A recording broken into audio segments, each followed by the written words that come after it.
Hello to my Opus fans here, everybody that drives these Opuses. I love them, but one thing I want to talk about here is maintenance.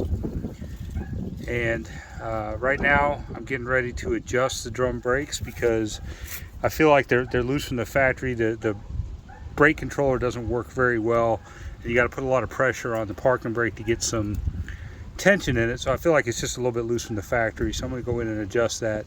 And then one other thing, I'll make another video probably in the spring. I'm going to repack these bearings. So this drum, to take the drum off to replace the brake pads, you have to take the bearings out, right? And I don't want to do that just because it's not necessary at this point. It's a lot of work to repack the bearings and everything. It's very messy, and just to adjust the brakes, it's not necessary. So I'm going to show you how to adjust these brakes pretty easily. All you need is a jack. I got a nice floor jack up underneath the suspension piece there.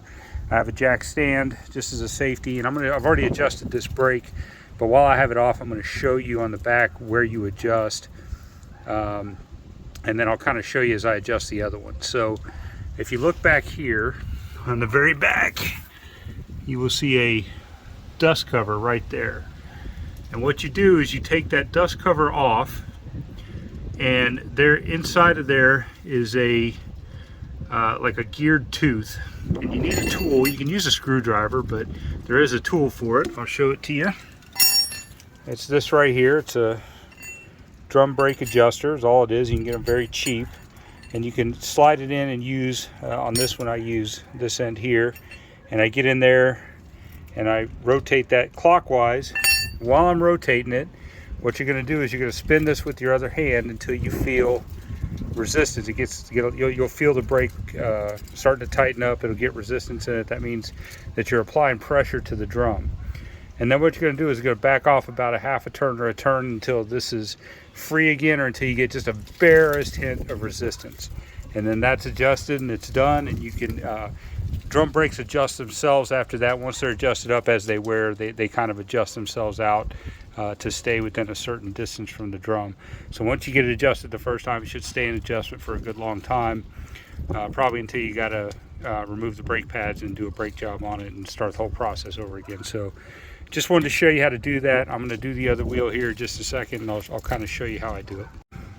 All right, so here we can see I've got it up, and I've got it where I can spin the tire freely. And then the next step is to take off this dust cover, which I'll do.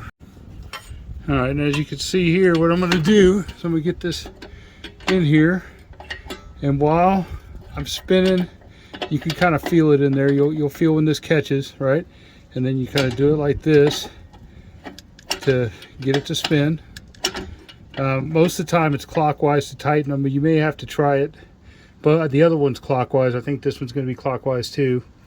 So you spin it clockwise, but I'm going to try to do it with my right hand while I spin the tire with my left, and then once I feel resistance, I know that the brakes are contacting the drum, and then I can loosen it, go the other way, and loosen it about a half turn to a turn until there's no more resistance.